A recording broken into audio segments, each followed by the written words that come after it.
మీ వ్యాపార ప్రకటనల కోసం ఈ నంబర్ను సంప్రదించండి. Hi viewers, welcome to our channel. ప్రస్తుతం మనతో పాటు బిగ్ బాస్ ఫేమ్ తమన్నా గారు ఉన్నారు. మరి ఆమె లాస్ట్ ఎలక్షన్స్లో 2019 ఎలక్షన్స్లో మంగళగిరిలో లోకేష్ గారి పైన పోటీ చేశారు. మరోసారి ఇప్పుడు జగన్ గారి పైన పులివెందులో కూడా పోటీ చేయడానికి సిద్ధంగా ఉన్నారంట.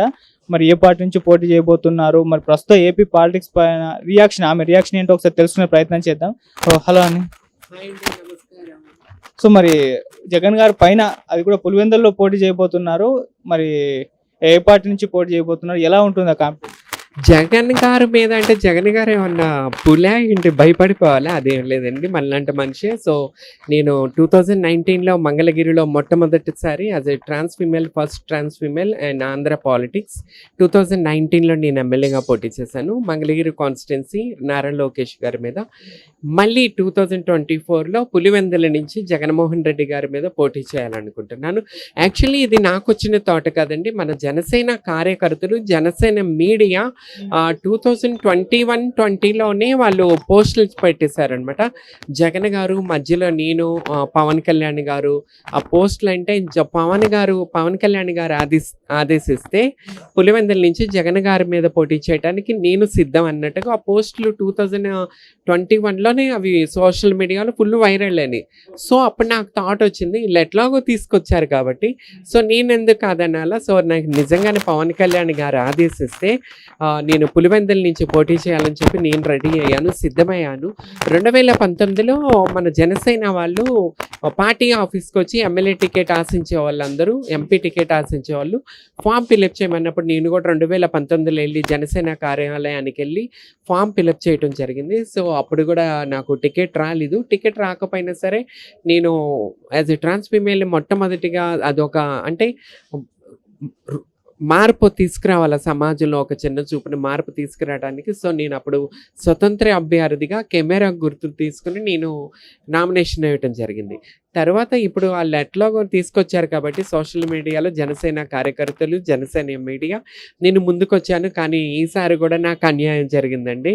ఎందుకంటే ఎక్కడో కూడా ఇప్పుడు టీడీపీ, వైసీపీ పెద్ద పార్టీలు, BJP, some parties, biggest parties మనం 300 కోట్లు 200 కోట్లు పెట్టాలి, పార్టీ ఫండ్లు ఇవ్వాలా. సరే పవన్ కళ్యాణ్ గారు వస్తున్నారంటే మెయిన్ హ్యాపీనెస్ నాలాంటి వాళ్ళకి, చిన్న కార్యకర్తలకి, రాజకీయంగా ఇంట్రెస్ట్ ఉన్న వాళ్ళకి, ముందుకు రావాలనుకున్న వాళ్ళకి, ప్రజాసేవ చేయడానికి ముందుకు వచ్చే వాళ్ళకి ఇలాంటి కొత్త పార్టీస్, కొత్త నాయకులు అంటే మార్పు తీసుకొస్తానని చెప్పి పవన్ కళ్యాణ్ గారు ముందుకు రావటం వల్ల సో నేను కూడా ఎక్కడో ఆశించి సంతోషించి ఇన్ని సంవత్సరాల నుంచి వెయిట్ చేయడం జరిగింది. కానీ ఈసారి కూడా నాకు ఆశాభంగమే. ఎందుకంటే నేను 200 కోట్లు 150 కోట్లు 100 కోట్లు ఇవ్వలేకపోయాను, పార్టీ ఫండ్లు ఇవ్వలేకపోయాను. సో అందుకే నాకు పార్టీ టికెట్ తప్పు ఉండొచ్చు, లేకపోతే ఒక ట్రాన్స్ ఫీమేల్ అని ఒక చిన్న చూపు అయి ఉండొచ్చు, వాట్ ఎవర్. బట్ నాకు అది తెలీదు. ఆశించాను, ఆశాభంగం జరిగింది.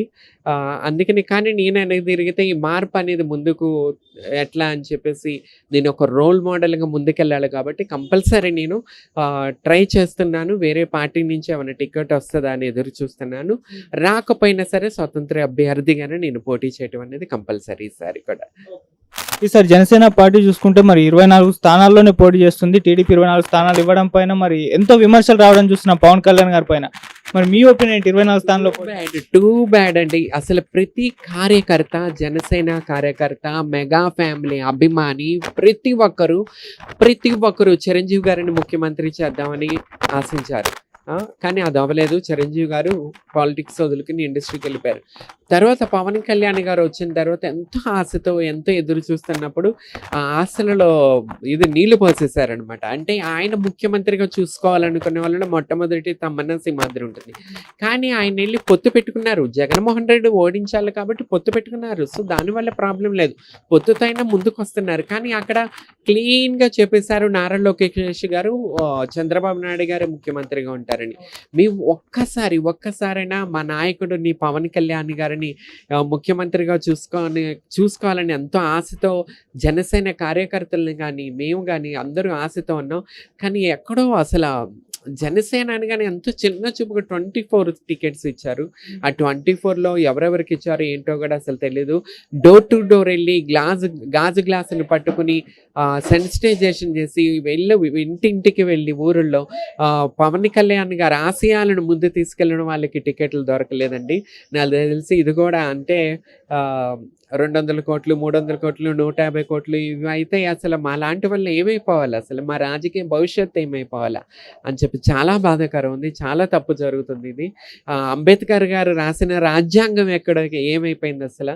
రాజ్యాంగం ఎక్కడుందండి? అంటే 200 కోట్లు, 300 కోట్లు ఇప్పుడు నేను పార్టీ టికెట్ ఫండ్ ఇస్తే వీళ్ళు ఎమ్మెల్యేలు గెలిచి వీళ్ళు ప్రజాసేవ చేసేదేమి ఉండదు. వీళ్ళు 200 ఖర్చు పెట్టి 1000 కోట్లు, 2000 కోట్లు సంపాదించుకుని పక్క తప్పుకుంటారు. అంటే ఇది ఒక బిజినెసా? ప్రజల కోసం వచ్చి రారా మీరు? ప్రజల కోసం ఏమి చేయరా? రోడ్లు ఎట్లా ఉన్నాయండి ఆంధ్రప్రదేశ్లో? అసలు ఎంత, నేను ఆంధ్రప్రదేశ్లో ఉన్నానా బీహార్లో ఉన్నానా అని ఎంతో బాధ కలుగుతుంది. అసలు ఎటువంటి డెవలప్మెంట్ లేదు ఈ 5 సంవత్సరాల్లో. సరే పవన్ కళ్యాణ్ గారు వస్తారు, మార్పు తీసుకొస్తారని చెప్పి ఎంతో ఆశతో చూసాము. కానీ ఇది కూడా ఆశాభంగం అయిపోయింది. అసలు ఆంధ్రప్రదేశ్ వదిలేసి ఎటన్నా వెళ్ళిపోవాలనిపిస్తుంది. పుట్టిన రాష్ట్రాన్ని వదిలేటన్నా వెళ్ళిపోవాలంటే ఎవరికైనా బాధగానే ఉంటుంది. అంత హీనమైన పరిస్థితి ఆంధ్రప్రదేశ్ రాజకీయాలది కూడా. చంద్రబాబు గారు వచ్చే ఛాన్స్ ఏమన్నా ఉందా? అంటే పవన్ కళ్యాణ్ గారు పొత్తు పెట్టుకున్నారు మన టీడీపీ పార్టీ తోటి. సో ఇప్పుడు ఆబ్వియస్లీ ఒకవేళ అధికారంలోకి వస్తే చంద్రబాబు గారు సీఎం అవుతారు, మరి ఎలా ఉంటుంది? నాకు తెలిసి ఈ పొత్తులు అవి ఇటు వెళ్ళిపోయి అసలు మళ్ళీ వీళ్ళు ఈ ఆడిన ఆటలో ఎక్కడ జగన్మోహన్ రెడ్డిని మళ్ళీ ముఖ్యమంత్రి చేసేస్తారో అని భయం వేస్తుంది. అసలు ఆయన ముఖ్యమంత్రి అయితే అసలు మన రాష్ట్ర పరిస్థితి ఏమైపోవాలి? మళ్ళీ 5 ఏళ్ళు భరించాలా? అసలు ఆ టెన్షన్, ఈ పొత్తుల వ్యవహారంతో చాలామంది కార్యకర్తలు నిరుత్సాహంతో వాళ్ళు పక్కా తెప్పుకుని పోతుంటే తెలుగుదేశం వాళ్ళు నిరుత్సాహం అవుతున్నారు, జనసేన వాళ్ళు నిరుత్సాహం అవుతున్నారు. ఈ గొడవలు ఏమవుతుందంటే జగన్మోహన్ రెడ్డికి బెనిఫిట్ అయిపోతుంది. ఎక్కడ జగన్మోహన్ రెడ్డి గెలుస్తాడు అని చెప్పి టెన్షన్తో అసలు బాధ కలుగుతుందండి. ఇటు పవన్ కళ్యాణ్ గారికి కాపు నాయకులు ముద్రగడ పద్మనాభం గారు కూడా వ్యతిరేకత చూపించడం చూస్తున్నాము. పద్మనాభం గారు వ్యతిరేకత చూపించట్లా.